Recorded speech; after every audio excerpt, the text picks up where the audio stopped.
ಕರ್ಕಾಟಕ ರಾಶಿಯ ವೀಕ್ಷಕರಿಗೆಲ್ಲರಿಗೂ ನಮಸ್ಕಾರಗಳು. ಜೀವನದಲ್ಲಿ ಕೆಲವು ದಿನಗಳು ಸಾಮಾನ್ಯವಾಗಿ ಕಳೆದು ಹೋಗುತ್ತವೆ. ಆದರೆ ಇನ್ನು ಕೆಲವು ದಿನಗಳು ನಾವು ಎಷ್ಟೇ ಪ್ರಯತ್ನಿಸಿದರೂ ಮರೆಯಲಾಗದ ತಿರುವುಗಳಾಗಿ ನಿಲ್ಲುತ್ತವೆ. ಕರ್ಕಾಟಕ ರಾಶಿಯವರಿಗೆ ಜುಲೈ 22 ಬುಧವಾರದಿಂದ ಜುಲೈ 25 ಶನಿವಾರದವರೆಗಿನ ಈ 4 ದಿನಗಳು ಅಂತಹ ವಿಶೇಷ ಸಮಯ. ಈ 4 ದಿನಗಳು ಕರ್ಮದ ತೀರ್ಪಿಗೆ ಉತ್ತರ ನೀಡುವ ದಿನಗಳು. ಈ ದಿನಗಳಲ್ಲಿ ನಡೆಯುವ ಪ್ರತಿಯೊಂದು ಸಣ್ಣ ಘಟನೆಯ ಹಿನ್ನೆಲೆಯಲ್ಲೂ ಒಂದು ಕಾರಣವಿರುತ್ತದೆ. ಗತಕಾಲದಲ್ಲಿ ನೀವು ತೋರಿಸಿದ ಶಿಸ್ತು, ಪಟ್ಟ ಶ್ರಮ, ಮೌನವಾಗಿ ಸಹಿಸಿದ ನೋವು, ಕಳೆದುಕೊಂಡ ಅವಕಾಶಗಳು ಮತ್ತು ಕಲಿತ ಪಾಠಗಳು ಈಗ ಒಂದು ದಿಕ್ಕಿನಲ್ಲಿ ಸೇರುತ್ತವೆ. ಅದಕ್ಕಾಗಿಯೇ ಈ ಫಲಿತಾಂಶಗಳನ್ನು ಕೊನೆಯವರೆಗೂ ಶ್ರದ್ಧೆಯಿಂದ ಕೇಳಿ. ಮಧ್ಯದಲ್ಲಿ ಯಾವುದೇ ಭಾಗವನ್ನು ಬಿಡಬೇಡಿ, ಏಕೆಂದರೆ ಕೊನೆಯಲ್ಲಿ ಹೇಳುವ ವಿಷಯವು ಈ 4 ದಿನಗಳ ಉದ್ದೇಶವನ್ನು ಸ್ಪಷ್ಟವಾಗಿ ಅರ್ಥಮಾಡಿಕೊಳ್ಳುವಂತೆ ಮಾಡುತ್ತದೆ. ಇನ್ನೂ ನಮ್ಮ ಶ್ರೀ ಗುರು ಜ್ಯೋತಿಷ್ಯವಾಣಿ ಚಾನೆಲ್ ಅನ್ನು ಸಬ್ಸ್ಕ್ರೈಬ್ ಮಾಡಿಕೊಳ್ಳಿ. ಹಾಗೆಯೇ ಈ ವಿಡಿಯೋ ಲೈಕ್ ಮಾಡಿ. ನೀವು ಲೈಕ್ ಮಾಡಿದರೆ ಮಾತ್ರ ಈ ವಿಡಿಯೋ ಇನ್ನಷ್ಟು ಜನರಿಗೆ ತಲುಪುತ್ತದೆ. ಮತ್ತು ಕಾಮೆಂಟ್ ಬಾಕ್ಸ್ನಲ್ಲಿ ತಪ್ಪದೇ ಶ್ರೀನಾರಾಯಣ ನಮೋಸ್ತುತೆ ಎಂದು ಕಾಮೆಂಟ್ ಮಾಡಿ. ಕರ್ಕಾಟಕ ರಾಶಿಯವರೇ, ಜುಲೈ 22ರ ಬೆಳಿಗ್ಗೆಯಿಂದ ನಿಮ್ಮ ಆಲೋಚನೆಗಳಲ್ಲಿ ಸ್ಪಷ್ಟತೆ ಕಾಣಿಸಿಕೊಳ್ಳುತ್ತದೆ. ಇಷ್ಟೂ ದಿನ ಒಂದೇ ಕೆಲಸವನ್ನು ಮಾಡಿದರೂ ನಿರೀಕ್ಷಿತ ಗುರುತಿಸುವಿಕೆ ಸಿಗದೆ ಮನಸ್ಸಿನಲ್ಲಿ ಉಂಟಾಗಿದ್ದ ಭಾರವನ್ನು ಈಗ ಹೊಸ ದೃಷ್ಟಿಕೋನದಿಂದ ನೋಡಲು ಪ್ರಾರಂಭಿಸುತ್ತೀರಿ. ಗತಕಾಲದಲ್ಲಿ ಯಾರೋ ನಿಮ್ಮ ಮೌಲ್ಯವನ್ನು ಕಡಿಮೆ ಮಾಡಿ ನೋಡಿದ ಸಂದರ್ಭಗಳು ನೆನಪಿಗೆ ಬರಬಹುದು. ಆದರೆ ಅದೇ ಅನುಭವಗಳು ಈಗ ನಿಮಗೆ ಶಕ್ತಿಯಾಗಿ ಬದಲಾಗುತ್ತವೆ. ನೀವು ಮಾಡಿದ ಕೆಲಸವನ್ನು ನಿಮ್ಮಿಂದ ಉತ್ತಮವಾಗಿ ಯಾರೂ ಮಾಡಲು ಸಾಧ್ಯವಿಲ್ಲ ಎಂಬ ನಂಬಿಕೆ ಹೆಚ್ಚಾಗುತ್ತದೆ. ಅದೇ ಈ 4 ದಿನಗಳ ಮೊದಲ ಶಕ್ತಿ. ಉದ್ಯೋಗ ಜೀವನದಲ್ಲಿ ಬಹಳ ದಿನಗಳಿಂದ ನಿಂತುಹೋಗಿದ್ದ ವಿಷಯಗಳು ಚಲಿಸಲು ಪ್ರಾರಂಭಿಸುತ್ತವೆ. ಇಷ್ಟೂ ದಿನ ಸ್ಪಂದಿಸದ ವ್ಯಕ್ತಿಗಳು ಈಗ ನಿಮ್ಮ ಕೆಲಸವನ್ನು ಗಮನಿಸುತ್ತಾರೆ. ನೀವು ನಿಶ್ಶಬ್ದವಾಗಿ ಪೂರ್ಣಗೊಳಿಸಿದ ಜವಾಬ್ದಾರಿಗಳು ಈಗ ಸರಿಯಾದ ಸಮಯದಲ್ಲಿ ಸರಿಯಾದ ವ್ಯಕ್ತಿಯ ಗಮನಕ್ಕೆ ತಲುಪುತ್ತವೆ. ಈ ಬದಲಾವಣೆ ತಕ್ಷಣವೇ ಬಂದ ಅದೃಷ್ಟವಲ್ಲ. ಗತಕಾಲದಲ್ಲಿ ನೀವು ಬಿಟ್ಟುಕೊಡದೆ ಮುಂದುವರಿಸಿದ ಶಿಸ್ತಿಗೆ ಸಿಕ್ಕ ಪ್ರತಿಫಲ. ಕಚೇರಿಯಲ್ಲಿ ಕೆಲಸ ಮಾಡುವವರಿಗೆ ಒಂದು ಪ್ರಮುಖ ಜವಾಬ್ದಾರಿ ಕೈಗೆ ಬರುವ ಸೂಚನೆಗಳು ಕಾಣಿಸುತ್ತಿವೆ. ಮೊದಲು ಅದು ಹೆಚ್ಚುವರಿ ಭಾರ ಎಂದು ಎನಿಸಿದರೂ ಅದೇ ಜವಾಬ್ದಾರಿ ನಿಮ್ಮ ಸಾಮರ್ಥ್ಯವನ್ನು ನಿರೂಪಿಸುವ ಅವಕಾಶವಾಗಿ ಬದಲಾಗುತ್ತದೆ. ಇತರರು ಹಿಂದೆ ಸರಿದ ಸಮಯದಲ್ಲಿ ನೀವು ಮುನ್ನಡೆಯುವುದರಿಂದ ನಿಮ್ಮ ಮೇಲಿನ ನಂಬಿಕೆ ಹೆಚ್ಚಾಗುತ್ತದೆ. ನಿಮ್ಮ ಮಾತಿಗಿಂತ ನಿಮ್ಮ ಕೆಲಸವೇ ಹೆಚ್ಚು ಪ್ರಭಾವ ಬೀರುವ ಸಮಯ ಇದು. ಖಾಸಗಿ ಉದ್ಯೋಗಗಳಲ್ಲಿರುವ ಕರ್ಕಾಟಕ ರಾಶಿಯವರಿಗೆ ಈ ದಿನಗಳಲ್ಲಿ ಸಮಯ ಪಾಲನೆ ಬಹಳ ಮುಖ್ಯ. ನೀವು ನಿಗದಿಪಡಿಸಿದ ಸಮಯಕ್ಕೆ ಕೆಲಸವನ್ನು ಪೂರ್ಣಗೊಳಿಸುವುದರ ಮೂಲಕ ಮೇಲಧಿಕಾರಿಗಳ ದೃಷ್ಟಿಯಲ್ಲಿ ವಿಶೇಷ ಸ್ಥಾನವನ್ನು ಪಡೆದುಕೊಳ್ಳುತ್ತೀರಿ. ಗತಕಾಲದಲ್ಲಿ ಸಣ್ಣ ತಪ್ಪುಗಳನ್ನು ಎತ್ತಿ ತೋರಿಸಿದವರೇ ಈಗ ನಿಮ್ಮ ಕೆಲಸವನ್ನು ಉದಾಹರಣೆಯಾಗಿ ಹೇಳುತ್ತಾರೆ. ಈ ಬದಲಾವಣೆ ಒಂದೇ ದಿನದಲ್ಲಿ ಬಂದಿಲ್ಲ. ಪ್ರತಿದಿನ ನೀವು ತೋರಿಸಿದ ಸಹನೆ ಈ ಹಂತಕ್ಕೆ ಕರೆತಂದಿದೆ. ಸರ್ಕಾರಿ ವಲಯದಲ್ಲಿ ಕೆಲಸ ಮಾಡುವವರಿಗೆ ಫೈಲ್ ಸಂಖ್ಯೆ ಕಡಿಮೆಯಾಗುವುದು, ಬಾಕಿ ಕೆಲಸಗಳು ಪೂರ್ಣಗೊಳ್ಳುವುದು ಮತ್ತು ಜವಾಬ್ದಾರಿಗಳು ಸ್ಪಷ್ಟವಾಗುವುದು ಮುಂತಾದ ಬೆಳವಣಿಗೆಗಳು ನಡೆಯುತ್ತವೆ. ಎಷ್ಟು ದಿನಗಳಿಂದ ಉತ್ತರಕ್ಕಾಗಿ ಕಾಯುತ್ತಿದ್ದ ಪ್ರಕ್ರಿಯೆಯು ಮುನ್ನಡೆಯುತ್ತದೆ. ಇದರಿಂದ ಮಾನಸಿಕವಾಗಿ ಹಗುರವೆನಿಸುತ್ತದೆ. ಉದ್ಯೋಗಕ್ಕಾಗಿ ಪ್ರಯತ್ನಿಸುತ್ತಿರುವ ಕರ್ಕಾಟಕ ರಾಶಿಯವರಿಗೆ ಈ 4 ದಿನಗಳು ಸಿದ್ಧತೆಗೆ ಪರೀಕ್ಷೆಯಾಗಿ ನಿಲ್ಲುತ್ತವೆ. ಇಂಟರ್ವ್ಯೂ ಹೋಗುವ ಮೊದಲು ನಿಮ್ಮಲ್ಲಿರುವ ಭಯವನ್ನು ಪಕ್ಕಕ್ಕಿಟ್ಟು ಕಲಿತ ವಿಷಯಗಳ ಮೇಲೆ ನಂಬಿಕೆ ಇಡುವುದು ಬಹಳ ಮುಖ್ಯ. ನಿಮ್ಮ ಉತ್ತರಗಳಲ್ಲಿ ಸ್ಪಷ್ಟತೆ ಇದ್ದರೆ ಎದುರಿಗಿರುವವರ ಮೇಲೆ ಉತ್ತಮ ಪ್ರಭಾವ ಬೀರುತ್ತದೆ. ಇಲ್ಲಿ ಅದೃಷ್ಟಕ್ಕಿಂತ ಸಿದ್ಧತೆಯೇ ಪ್ರಮುಖ ಪಾತ್ರ ವಹಿಸುತ್ತದೆ. ಈಗಾಗಲೇ ಉದ್ಯೋಗದಲ್ಲಿರುವವರು ಇನ್ನೊಂದು ಪ್ರಮುಖ ವಿಷಯವನ್ನು ನೆನಪಿನಲ್ಲಿಡಬೇಕು. ಈ ದಿನಗಳಲ್ಲಿ ನಿಮ್ಮ ಕೆಲಸದ ಬಗ್ಗೆ ಅನಗತ್ಯವಾಗಿ ಎಲ್ಲರಿಗೂ ವಿವರಿಸುವ ಅಗತ್ಯವಿಲ್ಲ. ನೀವು ಸಾಧಿಸಿದ ಪ್ರತಿಯೊಂದು ಸಣ್ಣ ಯಶಸ್ಸನ್ನು ಪ್ರಚಾರ ಮಾಡುವ ಬದಲು ಫಲಿತಾಂಶವೇ ಮಾತನಾಡುವಂತೆ ಬಿಟ್ಟುಬಿಡಿ. ನಿಶ್ಶಬ್ದವಾಗಿ ಮಾಡಿದ ಕೆಲಸವು ಹೆಚ್ಚಿನ ಗೌರವವನ್ನು ತರುತ್ತದೆ. ನಿಮ್ಮೊಂದಿಗೆ ಕೆಲಸ ಮಾಡುವವರಲ್ಲಿ ಒಬ್ಬರು ಇದ್ದಕ್ಕಿದ್ದಂತೆ ನಿಮ್ಮ ಸಹಾಯವನ್ನು ಕೇಳುವ ಪರಿಸ್ಥಿತಿ ಉಂಟಾಗುತ್ತದೆ. ನೀವು ಮಾಡಿದ ಸಣ್ಣ ಸಹಾಯವು ನಿಮ್ಮ ಮೇಲಿನ ಅಭಿಪ್ರಾಯವನ್ನು ಸಂಪೂರ್ಣವಾಗಿ ಬದಲಾಯಿಸುತ್ತದೆ. ಭವಿಷ್ಯದಲ್ಲಿ ಅದೇ ವ್ಯಕ್ತಿಯ ಮೂಲಕ ನಿಮಗೆ ಉಪಯುಕ್ತವಾಗುವ ಒಂದು ಅವಕಾಶ ತೆರೆದುಕೊಳ್ಳುತ್ತದೆ. ನೀವು ಗತಕಾಲದಲ್ಲಿ ಕಲಿಯಬೇಕೆಂದುಕೊಂಡು ಮುಂದೂಡಿದ್ದ ಒಂದು ಕೌಶಲ್ಯವನ್ನು ಈಗ ಪ್ರಾರಂಭಿಸುವ ಆಲೋಚನೆ ಬಲಗೊಳ್ಳುತ್ತದೆ. ಹೊಸ ಸಾಫ್ಟ್ವೇರ್, ಹೊಸ ತಂತ್ರಜ್ಞಾನ, ಹೊಸ ವಿಧಾನ ಅಥವಾ ನಿಮ್ಮ ವೃತ್ತಿಗೆ ಸಂಬಂಧಿಸಿದ ವಿಶೇಷ ಕೌಶಲ್ಯ ಯಾವುದಾದರೂ ಸರಿ. ಈ ಸಮಯದಲ್ಲಿ ಪ್ರಾರಂಭಿಸಿದ ಅಭ್ಯಾಸವು ಭವಿಷ್ಯದಲ್ಲಿ ನಿಮ್ಮ ಸ್ಥಾನಮಾನವನ್ನು ಹೆಚ್ಚಿಸುತ್ತದೆ. ಸ್ಪರ್ಧೆ ಹೆಚ್ಚಾಗಿರುವ ಈ ಕಾಲದಲ್ಲಿ ಕಲಿಕೆ ನಿಲ್ಲಬಾರದು ಎಂಬ ಸಂದೇಶವನ್ನು ಈ ಸಮಯ ನಿಮಗೆ ಸ್ಪಷ್ಟವಾಗಿ ನೆನಪಿಸುತ್ತದೆ. ಕೆಲವರಿಗೆ ಕಚೇರಿಯಲ್ಲಿ ಸ್ಥಳ ಬದಲಾವಣೆ, ತಂಡದ ಬದಲಾವಣೆ ಅಥವಾ ಕೆಲಸ ಮಾಡುವ ವಿಧಾನದಲ್ಲಿ ಬದಲಾವಣೆ ಎದುರಾಗಬಹುದು. ಮೊದಲು ಇದು ಅಸೌಕರ್ಯವೆನಿಸಿದರೂ ಕೆಲವೇ ದಿನಗಳಲ್ಲಿ ಅದೇ ಬದಲಾವಣೆ ನಿಮ್ಮ ಪ್ರತಿಭೆಯನ್ನು ಇನ್ನಷ್ಟು ಬೆಳಕಿಗೆ ತರುತ್ತದೆ. ಹೊಸ ವಾತಾವರಣದಲ್ಲಿ ನಿಮ್ಮ ಅನುಭವ ಇತರರಿಗೆ ಉಪಯುಕ್ತವಾಗುತ್ತದೆ. ಆದ್ದರಿಂದ ಈ ಬದಲಾವಣೆಯನ್ನು ಧೈರ್ಯವಾಗಿ ಸ್ವೀಕರಿಸಿ. ಈ 4 ದಿನಗಳಲ್ಲಿ ನಿಮ್ಮ ಕರ್ಮಕ್ಕೆ ಸಂಬಂಧಿಸಿದ ಮೊದಲ ಉತ್ತರ ಉದ್ಯೋಗ ಜೀವನದಲ್ಲಿ ಕಾಣಿಸಿಕೊಳ್ಳಲು ಪ್ರಾರಂಭವಾಗುತ್ತದೆ. ಗತಕಾಲದಲ್ಲಿ ಯಾರೋ ಒಬ್ಬರಿಗಾಗಿ ಮಾಡಿದ ಪ್ರಾಮಾಣಿಕ ಕೆಲಸವು ವ್ಯರ್ಥವಾಗಲಿಲ್ಲ ಎಂಬುದನ್ನು ನೀವು ನಿಮ್ಮ ಕಣ್ಣಾರೆ ನೋಡುವ ಸಮಯ ಇದು. ಇತರರು ಗಮನಿಸಲಿಲ್ಲ ಎಂದುಕೊಂಡ ಪ್ರತಿಯೊಂದು ಸಣ್ಣ ಪ್ರಯತ್ನವನ್ನು ಈ ಸಮಯ ಗುರುತಿಸುತ್ತದೆ. ಈಗ ಅದೇ ಸಮಯ ನಿಮಗೆ ಉತ್ತರ ನೀಡುತ್ತದೆ. ಜುಲೈ 23ರ ಬೆಳಿಗ್ಗೆಯಿಂದ ಕರ್ಕಾಟಕ ರಾಶಿಯವರ ದೃಷ್ಟಿ ಸಂಪೂರ್ಣವಾಗಿ ಆರ್ಥಿಕ ವ್ಯವಹಾರಗಳ ಮೇಲೆ ನಿಲ್ಲುತ್ತದೆ. ಗತಕಾಲದಲ್ಲಿ ನೀವು ಗಳಿಸಿದ ಪ್ರತಿಯೊಂದು ರೂಪಾಯಿಯ ಹಿಂದಿರುವ ಶ್ರಮ ಈಗ ನಿಮಗೆ ಇನ್ನೊಮ್ಮೆ ನೆನಪಿಗೆ ಬರುತ್ತದೆ. ಅದಕ್ಕಾಗಿಯೇ ಈ 4 ದಿನಗಳಲ್ಲಿ ಹಣದ ಮೌಲ್ಯದ ಬಗ್ಗೆ ನಿಮ್ಮ ಆಲೋಚನೆ ಇನ್ನಷ್ಟು ಬಲಗೊಳ್ಳುತ್ತದೆ. ಅಗತ್ಯವಿಲ್ಲದ ವೆಚ್ಚವನ್ನು ನೀವೇ ಸ್ವತಃ ತಡೆಯುತ್ತೀರಿ. ಸಣ್ಣ ಮೊತ್ತ ಎಂದು ನಿರ್ಲಕ್ಷಿಸಿದ ವೆಚ್ಚವು ಈಗ ನಿಮ್ಮ ದೃಷ್ಟಿಯಲ್ಲಿ ದೊಡ್ಡದಾಗಿ ಕಾಣಿಸುತ್ತದೆ. ಇದೇ ನಿಮ್ಮ ಆರ್ಥಿಕ ಸ್ಥಿರತೆಗೆ ಮೊದಲ ಹೆಜ್ಜೆ. ಇಷ್ಟೂ ದಿನ ನಿಂತು ಹೋಗಿದ್ದ ಒಂದು ಪಾವತಿ ಪೂರ್ಣಗೊಳ್ಳುವತ್ತ ಚಲಿಸಲು ಪ್ರಾರಂಭಿಸುತ್ತದೆ. ನಿಮಗೆ ಬರಬೇಕಾದ ಮೊತ್ತ, ಹಿಂತಿರುಗಬೇಕಾದ ಹಣ ಅಥವಾ ಒಂದು ಆರ್ಥಿಕ ವಹಿವಾಟು ಸ್ಪಷ್ಟ ರೂಪ ತಾಳುತ್ತದೆ. ಈ ಬೆಳವಣಿಗೆ ನಿಮ್ಮ ಮನಸ್ಸಿನಲ್ಲಿರುವ ಒತ್ತಡವನ್ನು ಕಡಿಮೆ ಮಾಡುತ್ತದೆ. ಹಣ ಎಂದರೆ ಕೇವಲ ಗಳಿಸುವುದು ಮಾತ್ರವಲ್ಲ, ಅದನ್ನು ಸರಿಯಾದ ಸಮಯಕ್ಕೆ ಹಿಂಪಡೆಯುವುದು ಸಹ ಮುಖ್ಯ ಎಂಬುದನ್ನು ಈ ಅನುಭವ ನೆನಪಿಸುತ್ತದೆ. ಈ ದಿನಗಳಲ್ಲಿ ಒಂದು ಪ್ರಮುಖ ವಿಷಯ ನಿಮಗೆ ಅರ್ಥವಾಗುತ್ತದೆ. ಹೆಚ್ಚು ಗಳಿಸಿದವನು ಧನವಂತನಲ್ಲ, ಬಂದ ಆದಾಯವನ್ನು ಕಾಪಾಡಿಕೊಳ್ಳುವವನೇ ನಿಜವಾದ ಧನವಂತ. ಹಾಗಾಗಿ ನಿಮ್ಮ ಕೈಗೆ ಬಂದ ಪ್ರತಿಯೊಂದು ಮೊತ್ತವನ್ನು ಒಂದು ಯೋಜನೆಯ ಪ್ರಕಾರ ಬಳಸಬೇಕೆಂಬ ಆಲೋಚನೆ ಬಲಗೊಳ್ಳುತ್ತದೆ. ಜುಲೈ 23ರ ಮಧ್ಯಾಹ್ನದ ನಂತರ ವೆಚ್ಚಗಳ ಪಟ್ಟಿಯನ್ನು ಇನ್ನೊಮ್ಮೆ ಪರಿಶೀಲಿಸುವುದು ನಿಮಗೆ ಉಪಯುಕ್ತವಾಗುತ್ತದೆ.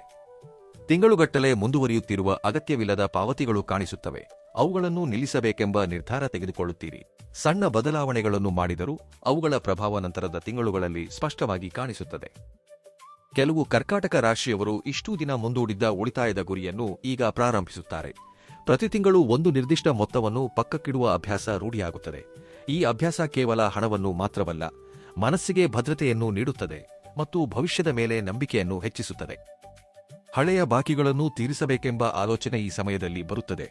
ಯಾವುದನ್ನು ಮೊದಲು ಪಾವತಿಸಬೇಕು, ಯಾವುದನ್ನು ನಂತರ ಪೂರ್ಣಗೊಳಿಸಬೇಕು ಎಂಬ ಸ್ಪಷ್ಟತೆ ಸಿಗುತ್ತದೆ.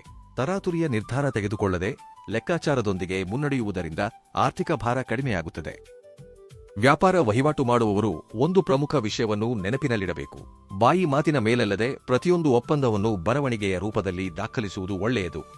ಲೆಕ್ಕಾಚಾರದಲ್ಲಿ ಸ್ಪಷ್ಟತೆ ಇದ್ದರೆ ನಂತರ ಯಾವುದೇ ಸಂಶಯವಿರುವುದಿಲ್ಲ. ಈ ಸಣ್ಣ ಅಭ್ಯಾಸವು ದೊಡ್ಡ ಸಮಸ್ಯೆಗಳನ್ನು ದೂರ ಮಾಡುತ್ತದೆ. ಮನೆಯಲ್ಲೂ ಹಣದ ಬಗ್ಗೆ ಚರ್ಚಿಸುವಾಗ ಪ್ರಶಾಂತವಾಗಿ ಮಾತನಾಡುವುದು ಒಳ್ಳೆಯದು. ಒಬ್ಬರ ಅಭಿಪ್ರಾಯವನ್ನು ಇನ್ನೊಬ್ಬರು ಕೇಳುವುದರಿಂದ ಸರಿಯಾದ ನಿರ್ಧಾರ ತೆಗೆದುಕೊಳ್ಳುವುದು ಸುಲಭವಾಗುತ್ತದೆ. ಆರ್ಥಿಕ ಶಿಸ್ತು ಕುಟುಂಬಕ್ಕೆ ಬಲವಾಗಿ ನಿಲ್ಲುತ್ತದೆ. ಈ 4 ದಿನಗಳಲ್ಲಿ ಆಕರ್ಷಕ ಆಫರ್ಗಳು, ತಕ್ಷಣವೇ ಲಾಭ ಬರುತ್ತದೆ ಎಂದು ಹೇಳುವ ಪ್ರಸ್ತಾಪಗಳು ನಿಮ್ಮ ಮುಂದೆ ಬಂದರೂ ಅವುಗಳನ್ನು ತಕ್ಷಣವೇ ಒಪ್ಪಿಕೊಳ್ಳದೆ ಪ್ರತಿಯೊಂದು ವಿಷಯವನ್ನು ಸಂಪೂರ್ಣವಾಗಿ ಪರಿಶೀಲಿಸುವುದು ಅಗತ್ಯ. ನಿಮ್ಮ ಶ್ರಮದ ಹಣಕ್ಕೆ ಮೌಲ್ಯ ನೀಡುವುದು ಈ ಸಮಯದಲ್ಲಿ ಅತ್ಯಂತ ಪ್ರಮುಖವಾದ ಕರ್ಮಪಾಠ. ನಿಮ್ಮ ಬಳಿ ಇರುವ ವಸ್ತುಗಳ ಮೌಲ್ಯವನ್ನು ಸಹ ನೀವು ಹೊಸದಾಗಿ ಅರ್ಥ ಮಾಡಿಕೊಳ್ಳುತ್ತೀರಿ.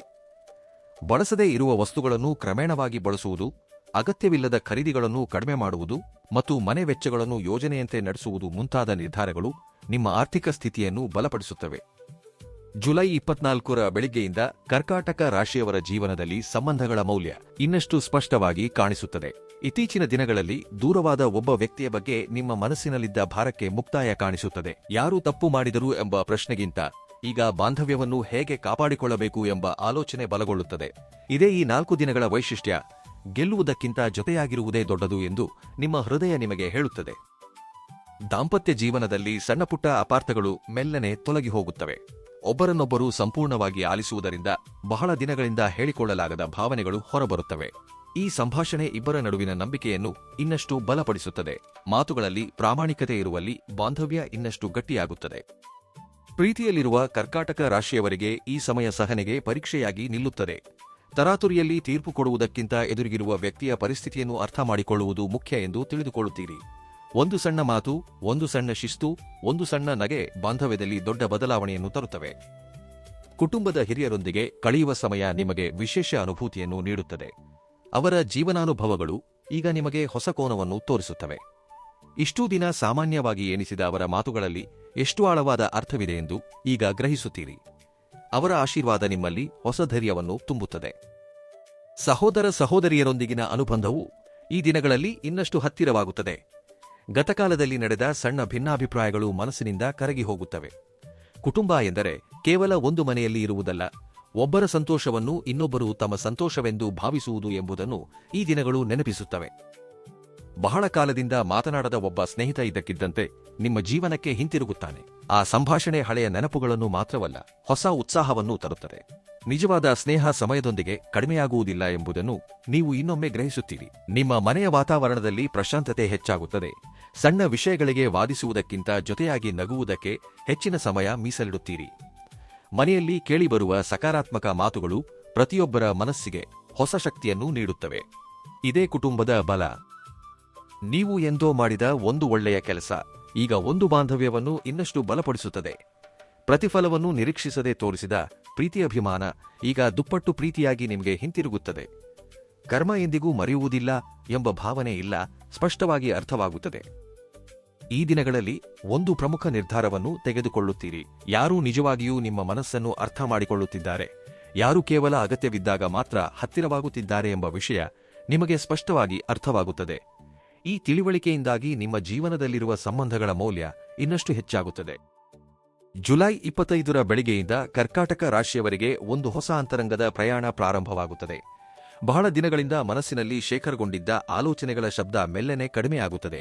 ಯಾವುದು ನಿಜವಾಗಿಯೂ ಅಗತ್ಯ, ಯಾವುದು ಮನಸ್ಸಿಗೆ ಭಾರ ಮಾತ್ರ ಎಂಬ ವಿಷಯ ಸ್ಪಷ್ಟವಾಗಿ ಅರ್ಥವಾಗುತ್ತದೆ. ಈ ಸ್ಪಷ್ಟತೆ ನಿಮಗೆ ಹೊಸ ಪ್ರಶಾಂತತೆಯನ್ನು ನೀಡುತ್ತದೆ. ಹೊರಗಿನ ಪರಿಸ್ಥಿತಿಗಳು ಬದಲಾಗದಿದ್ದರೂ ಅವುಗಳನ್ನು ನೋಡುವ ನಿಮ್ಮ ದೃಷ್ಟಿಕೋನ ಬದಲಾಗುತ್ತದೆ. ಅದೇ ಈ ದಿನಗಳ ದೊಡ್ಡ ಬದಲಾವಣೆ. ಬೆಳಿಗ್ಗೆ ಸ್ವಲ್ಪ ಸಮಯ ನಿಶ್ಶಬ್ದವಾಗಿ ಕಳೆಯುವುದು ನಿಮ್ಮಲ್ಲಿ ಹೊಸ ಶಕ್ತಿಯನ್ನು ತುಂಬುತ್ತದೆ.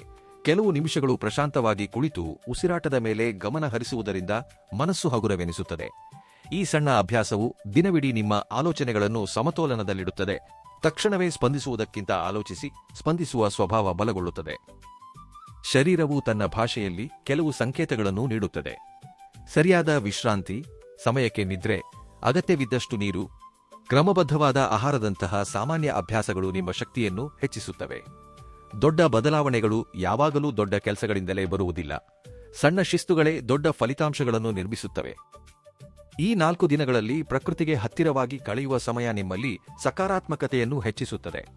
ಬೆಳಗಿನ ಸೂರ್ಯರಶ್ಮಿ, ಸ್ವಚ್ಛವಾದ ಗಾಳಿ, ಕೆಲವು ನಿಮಿಷಗಳ ನಡಿಗೆ, ಪ್ರಶಾಂತ ವಾತಾವರಣ ನಿಮ್ಮ ಆಲೋಚನೆಗಳಿಗೆ ಹೊಸ ದಿಕ್ಸೂಚಿಯನ್ನು ನೀಡುತ್ತವೆ. ಈ ಅನುಭವ ನಿಮ್ಮ ಮನಸ್ಸನ್ನು ಸ್ಥಿರವಾಗಿಡುತ್ತದೆ. ಆಧ್ಯಾತ್ಮಿಕವಾಗಿಯೂ ಈ ಸಮಯ ವಿಶೇಷವಾಗಿ ನಿಲ್ಲುತ್ತದೆ. ಭಕ್ತಿ ಎಂದರೆ ಕೇವಲ ಆಚಾರ ಮಾತ್ರವಲ್ಲ, ಪ್ರತಿಯೊಂದು ಕೆಲಸವನ್ನೂ ಪ್ರಾಮಾಣಿಕತೆಯಿಂದ ಮಾಡುವುದೇ ದೊಡ್ಡ ಸಾಧನೆ ಎಂಬುದನ್ನು ನೀವು ಆಳವಾಗಿ ಗ್ರಹಿಸುತ್ತೀರಿ. ದೇವಾಲಯದಲ್ಲಿ ಕೆಲವು ಕ್ಷಣಗಳನ್ನು ಕಳೆಯುವುದು, ದೈವಸ್ಮರಣೆ ಮಾಡುವುದು ಮತ್ತು ಒಳ್ಳೆಯ ಆಲೋಚನೆಗಳೊಂದಿಗೆ ದಿನವನ್ನು ಪ್ರಾರಂಭಿಸುವುದು ನಿಮ್ಮಲ್ಲಿ ವಿಶ್ವಾಸವನ್ನು ಇನ್ನಷ್ಟು ಬಲಪಡಿಸುತ್ತದೆ. ನೀವು ಗತಕಾಲದಲ್ಲಿ ಎದುರಿಸಿದ ಪ್ರತಿಯೊಂದು ಪರೀಕ್ಷೆಯೂ ಈಗ ಒಂದು ಪಾಠವಾಗಿ ಕಾಣಿಸುತ್ತದೆ. ಆ ಸಮಯದಲ್ಲಿ ನೋವೆನಿಸಿದ ಅನುಭವಗಳೇ ಈಗ ನಿಮ್ಮ ವ್ಯಕ್ತಿತ್ವವನ್ನು ರೂಪಿಸಿವೆ ಎಂದು ಅರ್ಥವಾಗುತ್ತದೆ. ಕರ್ಮ ಎಂದಿಗೂ ಶಿಕ್ಷಿಸಲು ಮಾತ್ರ ಬರುವುದಿಲ್ಲ, ನಮ್ಮನ್ನು ಇನ್ನಷ್ಟು ಪರಿಪಕ್ವವಾಗಿ ಬದಲಾಯಿಸಲು ಸಹ ಕೆಲಸ ಮಾಡುತ್ತದೆ. ಈ ಸತ್ಯ ನಿಮ್ಮಲ್ಲಿ ಹೊಸ ಧೈರ್ಯವನ್ನು ತುಂಬುತ್ತದೆ. ನಿಮ್ಮ ಆಲೋಚನೆಗಳಲ್ಲಿ ಕ್ರಮ ಏರ್ಪಡುತ್ತದೆ. ಯಾವ ಕೆಲಸವನ್ನು ಮೊದಲು ಮಾಡಬೇಕು, ಯಾವುದನ್ನು ನಂತರ ಮಾಡಬೇಕು ಎಂಬ ಅಸ್ಪಷ್ಟತೆ ಬರುತ್ತದೆ. ಆತುರ, ಆತಂಕ, ಗೊಂದಲಗಳು ಕಡಿಮೆಯಾಗಿ ಸ್ಥಿರವಾದ ನಿರ್ಧಾರಗಳನ್ನು ತೆಗೆದುಕೊಳ್ಳುವ ಮಾನಸಿಕ ಬಲ ಹೆಚ್ಚಾಗುತ್ತದೆ. ಈ ಬದಲಾವಣೆ ಹೊರಗೆ ಕಾಣಿಸದಿದ್ದರೂ ನಿಮ್ಮ ಜೀವನಕ್ಕೆ ಬಲವಾದ ತಡಿಪಾಯವಾಗುತ್ತದೆ. ಈ 4 ದಿನಗಳ ಕರ್ಮ ಪ್ರಯಾಣವು ಕೊನೆಯಲ್ಲಿ ನಿಮಗೆ ಒಂದು ದೊಡ್ಡ ಸಂದೇಶವನ್ನು ನೀಡುತ್ತದೆ. ಪ್ರಾಮಾಣಿಕವಾಗಿ ನಡೆದ ಪ್ರತಿಯೊಂದು ಹೆಜ್ಜೆ, ಸಹನೆಯಿಂದ ಕಳೆದ ಪ್ರತಿಯೊಂದು ದಿನ, ನಂಬಿಕೆಯಿಂದ ಮಾಡಿದ ಪ್ರತಿಯೊಂದು ಪ್ರಯತ್ನ ಮನುಷ್ಯನನ್ನು ಒಳಗಿನಿಂದ ಬಲಶಾಲಿಯಾಗಿ ಬದಲಾಯಿಸುತ್ತವೆ. ಅದೇ ಯಶಸ್ಸು. ಹೊರಗಿನ ಪ್ರಪಂಚ ನೀಡುವ ಪ್ರಶಂಸೆಗಿಂತ ಮನಸ್ಸು ನೀಡುವ ಪ್ರಶಾಂತತೆಯೇ ದೊಡ್ಡ ಸಂಪತ್ತು. ಜುಲೈ 22ರಿಂದ ಜುಲೈ 25ರವರೆಗೆ ಕರ್ಕಾಟಕ ರಾಶಿಯವರ ಪ್ರಯಾಣವು ಒಂದು ಅಂತ್ಯವಲ್ಲ, ಇದು ಒಂದು ಹೊಸ ಅಧ್ಯಾಯದ ಪ್ರಾರಂಭ. ಈ 4 ದಿನಗಳು ನಿಮಗೆ ಒಂದು ವಿಷಯವನ್ನು ಸ್ಪಷ್ಟವಾಗಿ ಕಲಿಸುತ್ತವೆ. ಕರ್ಮ ತನ್ನ ಉತ್ತರವನ್ನು ಸರಿಯಾದ ಸಮಯದಲ್ಲಿ, ಸರಿಯಾದ ರೂಪದಲ್ಲಿ ನೀಡುತ್ತದೆ. ಆ ಉತ್ತರವನ್ನು ಸ್ವೀಕರಿಸಲು ಸಿದ್ಧವಾಗಿರುವ ಮನಸ್ಸೇ ಜೀವನದಲ್ಲಿ ನಿಜವಾದ ಬೆಳಕನ್ನು ಕಾಣುತ್ತದೆ. ಈ 4 ದಿನಗಳ ಪ್ರಯಾಣದಲ್ಲಿ ನೀವು ಗಮನಿಸಿದ ಪ್ರತಿಯೊಂದು ಸಂದೇಶವನ್ನು ನಿಮ್ಮ ಜೀವನದೊಂದಿಗೆ ಅಳವಡಿಸಿಕೊಂಡು ಮುನ್ನಡೆಯಿರಿ. ನಿಮ್ಮಲ್ಲಿರುವ ವಿಶ್ವಾಸ, ಶಿಸ್ತು, ಪ್ರಶಾಂತತೆ ನಿಮಗೆ ಮಾರ್ಗದರ್ಶಿಯಾಗಿ ನಿಲ್ಲುತ್ತವೆ. ಹೊಸ ಹಂತವನ್ನು ಧೈರ್ಯವಾಗಿ ಸ್ವಾಗತಿಸಿ. ಒಳ್ಳೆಯ ಆಲೋಚನೆಗಳೊಂದಿಗೆ ಪ್ರತಿದಿನವನ್ನು ಪ್ರಾರಂಭಿಸಿ. ಅದೇ ಈ ಕರ್ಮ ಪ್ರಯಾಣಕ್ಕೆ ಸುಂದರ ಮುಕ್ತಾಯ, ಅದೇ ಹೊಸ ಪ್ರಾರಂಭಕ್ಕೆ ಮೊದಲ ಹೆಜ್ಜೆ. ಈ ರಾಶಿಫಲ ವಿಡಿಯೋ ನಿಮಗೆ ಇಷ್ಟವಾಗಿದ್ದರೆ ಲೈಕ್ ಮಾಡಿ, ಹಾಗೆಯೇ ನಮ್ಮ ಶ್ರೀಗುರು ಜ್ಯೋತಿಷ್ಯ ವಾಣಿ ಚಾನೆಲ್ ಅನ್ನು ಸಬ್ಸ್ಕ್ರೈಬ್ ಮಾಡಿ, ಪಕ್ಕದಲ್ಲೇ ಇರುವ ಬೆಲ್ ಐಕಾನ್ ಕ್ಲಿಕ್ ಮಾಡಿ. ನೀವು ಅದನ್ನು ಕ್ಲಿಕ್ ಮಾಡಿದರೆ ನಾವು ಹೊಸ ವಿಡಿಯೋವನ್ನು ಅಪ್ಲೋಡ್ ಮಾಡಿದ ತಕ್ಷಣ ನಿಮಗೆ ನೋಟಿಫಿಕೇಶನ್ ಬರುತ್ತದೆ. ಈ ವಿಡಿಯೋವನ್ನು ನಿಮ್ಮ ಸ್ನೇಹಿತರು ಮತ್ತು ಕುಟುಂಬದ ಸದಸ್ಯರೊಂದಿಗೆ ಹಂಚಿಕೊಳ್ಳಿ. ಮತ್ತೆ ಮುಂದಿನ ವಿಡಿಯೋದಲ್ಲಿ ಸಿಗೋಣ. ಧನ್ಯವಾದಗಳು.